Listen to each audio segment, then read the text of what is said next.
Hello everybody and welcome to Monday's edition of the Pritchard Cycling News Show. Today is a virtual Tour de France special. Once again, we're going to recap all the highlights from Stage 3 and Stage 4, and we're going to talk about a couple of other news stories that are making the headlines today because of the virtual Tour de France. Take it away with that transition. Boosh. All right, let's start with this first news story coming out of the virtual Tour de France. We have seen the first official abandonment of a virtual stage race ever. Astana are citing technical difficulties and a lack of internet connection on their current altitude training camps, meaning that they won't be taking part in Stage 5 and Stage 6 next weekend. They had problems on Stage 3, which meant that they had to pull out of Stage 4. In this day and age? Really? Now, I understand you're going to get technical difficulties when you're at altitude. The internet's pretty bad as it is.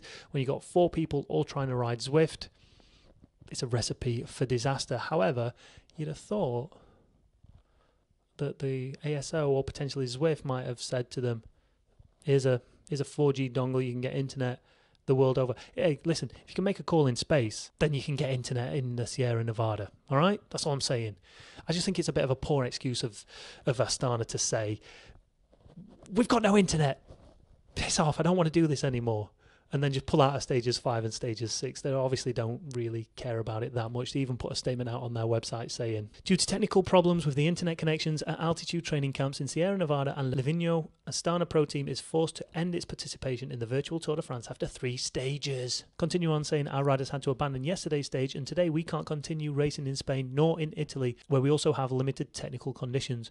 We would like to thank the organisation of the race for the great support during these days, as well as the possibility to take part in the amazing sport event. We've still got 5 days before the next stage.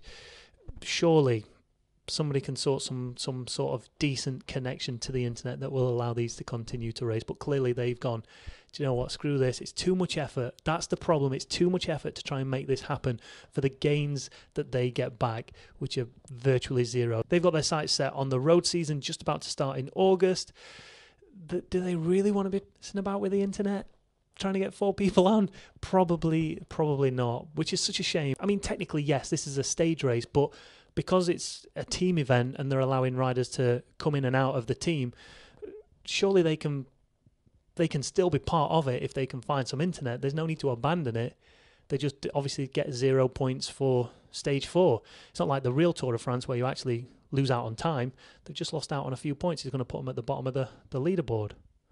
It's not like there's a cut-off of a percentage that you have to score a certain amount of points from the top team or you're out. Maybe that could be something interesting to put in there to get teams to want to work a little bit harder. But yeah, essentially, there's nothing stopping them going on to Stage 5 and Stage 6 other than themselves by the sound of it. So there you go, Astana, the first team to abandon from the virtual Tour de France. Leave your comments down below if you've got any to make on that. I think it's poor effort, personally, but hey, let me know down below. So with Astana suffering technical difficulties on Stage 3 and being no part of Stage 4, how was that going to affect the race? It wasn't, Chris. Let's find out now as we take a look at Stages 3 and Stages 4 highlights. So Stage 3 is a 24-kilometer circuit completed twice, as well as points up for grabs for that polka dot jersey on these 2 very short mountain classifications. The women's race got underway and as you would expect, the pace was hot. And Team Tipco Silicon Bank were carrying that yellow jersey into the start of Stage 3. Within 13 kilometres of this race beginning, there was riders being shelled out the back. As we'd expect, as we talked about last week, it was going to be a war of attrition rather than anybody going off the front and attacking. The green jersey was also in there in Nina Kessler. She was trying to hold that down for the team. Kessler ended up getting dropped. Coming into the final kilometre, and the lack of highlights just shows you how I'm not going to use the word boring, how quiet this race was, and the action really didn't hot up until the final kilometre. And as you can see here, as the ladies come into the sprint, they've clearly been told about the aero power up, that they, 1, need to use it towards the end, and 2, whenever they get one, make sure they hold on to it. You've got a couple of drafts there as well, but essentially the aeros are going to see the victor come out of here. And we saw a couple of the names that were up there for last week's race. Chloe Dygert was up there. April Tacey, winner of stage 1 of the Virtual Tour de France. Kristen Faulkner was up there. But it was Tanyerov taking that inside line through that final right-hand bend, securing victory for Canyon SRAM. But as you can see, the scoreboard there, they thought it was Alice Barnes. But it wasn't. And after stage 3, Team Tipco Silicon Valley Bank still hold on to the race lead. Canyon SRAM now into second place, drops into third, and CC Liv fourth. 2020 rounding out the top 5. This really is a 2-horse race by the looks of it. I think drops are more concentrating on that polka dot jersey rather than overall, but you never know what's going to happen in stages 5 and 6. Moving on to stage 3 for the men, and it was very similar as the ladies. You can see here 13 kilometers in, riders already going out the back. After the first lap, the peloton had whittled its way down to around maybe 30 riders. One of those riders who didn't make the cut there, you can see, is Igor Manal getting dropped as we kind of expected him to. One man who was right up at the sharp end for the majority of the race, smashing it to pieces, was green jersey wearer Edvald Bosenhagen. And with 16 kilometers to go, we had an attack out of the front of the peloton. Alex Kirsch from Trek Segafredo got a couple of seconds on the group, but hey, we all know how an attack on your own goes on Zwift. He was eventually caught. And with 13 kilometers to go, Edvald Bosenhagen took maximum points again at that sprint. And then from there, it was eyes down, concentrating on that finish. Coming into the final kilometre, as you can see here, again, lots of riders hitting those power-ups. A couple of riders running out of power-ups clearly there. And over the line, you can see there, Bosch. The FDJ rider crossed the line in first place. You can see it there, look, see?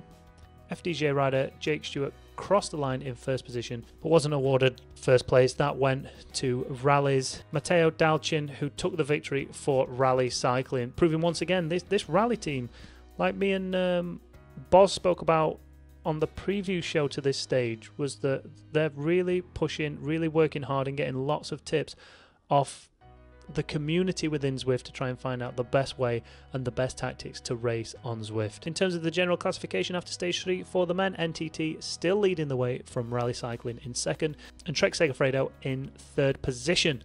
Stage 4 of the Virtual Tour de France took in a lot of the same roads that stage 3 did. However, the riders would be making a left-hand turn halfway through that lap to head up the mountain classification. A third cat climb, slightly bigger than the little bridge over the aqueduct, but still nothing too extreme that's going to challenge the riders as much as the sheer pace and sheer speed of that peloton. And just like in stage 3, the peloton just started to rip itself apart. With 18 kilometers gone, the white jersey rider Krista Riffel ended up getting dropped within 18 kilometers. You can see there, 22 kilometers to go, there is already a select group of riders heading up the road. Josh Loudon took maximum points on all of the mountain classifications today, and as we'd expect, coming in with 3.8 kilometers to go, once again, this was going to come down to a sprint. It was just a matter of how many riders will be in there for the finish, and as you can see here, 1.6 kilometers to go, 11 women at the front, and there were some big names in this one. Leah Dixon hit it out with 400 meters to go. Again, Anna Henderson coming out without a power-up, but then boom, April Tacey came through again to take her second stage victory of the Virtual Tour de France, which was great for drops. They took maximum points in that general classification hunt, so they moved themselves back up into second ahead of Canyon SRAM. Team Tipco Silicon Valley Bank still leading the way on 277 points. Stage 4's yellow jersey wearer was Michael Valgren. Israel Startup Nation are doing everything they can to try and hold on to that polka dot jersey. They sent Daniel Chirek up the road to make sure he got maximum points over that first big climb of the day. After the first lap, the lead group was down to 18 riders. Ryan Mullen went off on one and he tried to escape from the front. He managed to take 10 seconds, which you'll know, been involved in a Zwift race, is a fairly sizable gap. However, again, he's out on his own.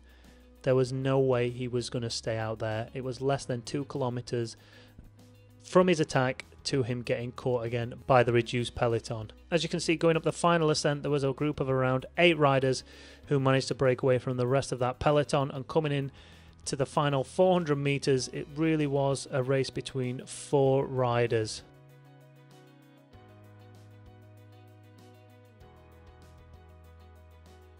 Boom. Freddie Ovett took the win. With 500 metres to go, Will Clark smashes that aero power-up. 3 riders behind him who don't have any power-ups at all.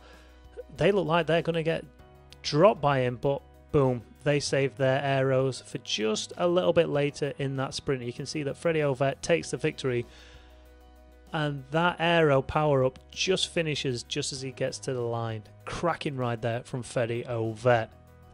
Moving Israel Startup Nation up into 4th position. They're only 1 point behind Trek Segafredo for that 3rd podium spot. Rally Cycling in 2nd, and NTT Pro Cycling still in the lead of that general classification after stage 4. And you can see NTT, Rally Cycling, both teams who have put a lot of time and a lot of effort into Zwift racing. No surprise there. So there you go, Team Tibco, Silicon Valley Bank, still heading the women's leaderboard, and over in the men's, it's NTT Pro Cycling. And I can't help thinking, right, that if we were currently watching the Tour de France right now in real life, they will be nowhere near the top of the leaderboard. So congratulations to both of those teams for absolutely smashing it at the minute. What's going to happen on stage 5 and 6? Well, that's anybody's guess. And don't forget, we'll be previewing stages 5 and 6 on Friday with a very special guest, Rowan Dennis. All right? So keep watching. Anyway, moving on. One man who's not afraid to stir the pot up a little bit over on Twitter is EF Pro Cycling manager Jonathan Vaughters. And after the races, he took to Twitter with this tweet that started to cause a little bit of a discussion over on the social media platform. He said, looking at the power profiles from virtual TDF today, these races do not mimic on-road races or physiological requirements of on-road races at all. Totally different beast, as Mr. Spock would say. Fascinating. And as you'd expect, that did trigger a few people, especially those Zwift fanboys having a go at him for whinging about Zwift.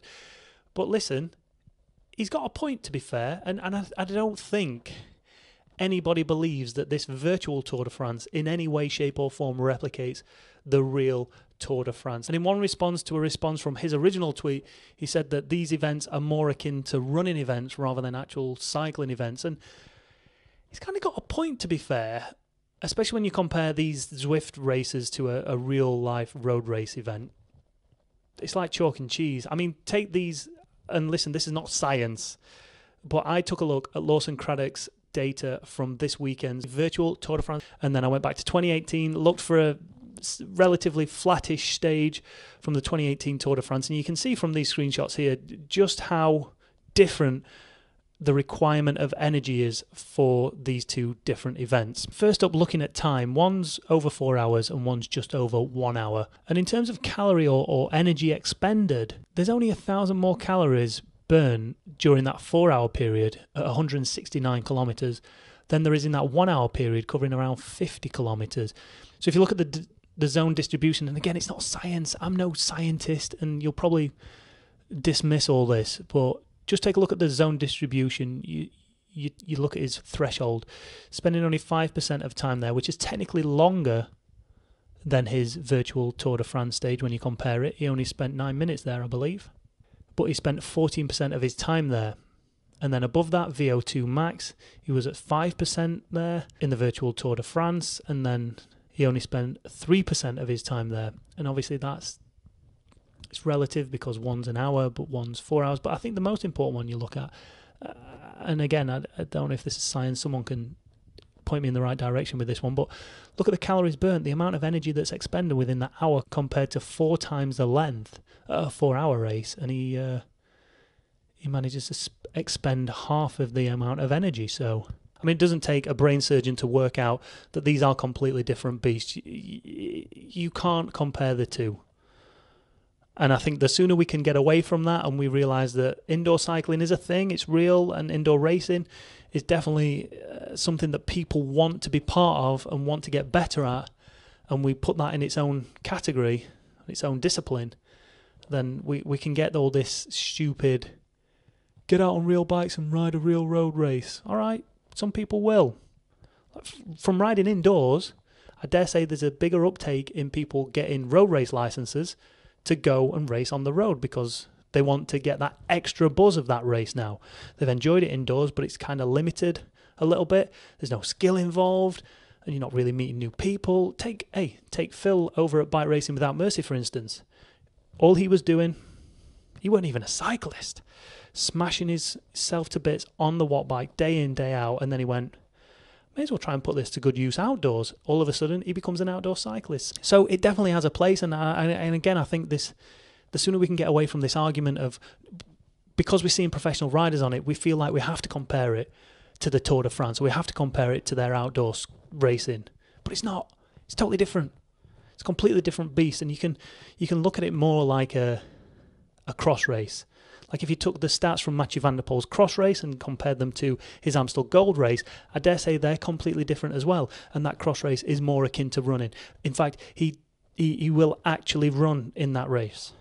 Whereas Amstel Gold, it's all about riding bikes. And you can look at those, and I bet that cross race compares a lot closer to a virtual Tour de France stage rather than a real life Tour de France stage.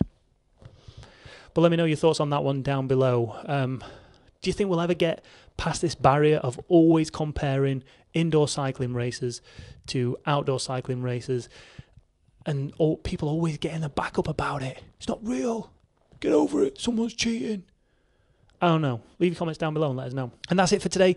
Make sure you hit that like button, hit that subscribe button if you've not done already, hit that notification bell so you know when we go live with our live streams. Listen, I just want to apologise to all those people that are triggered when I wrote in the title of the video last week, Chris Froome gets sacked by team.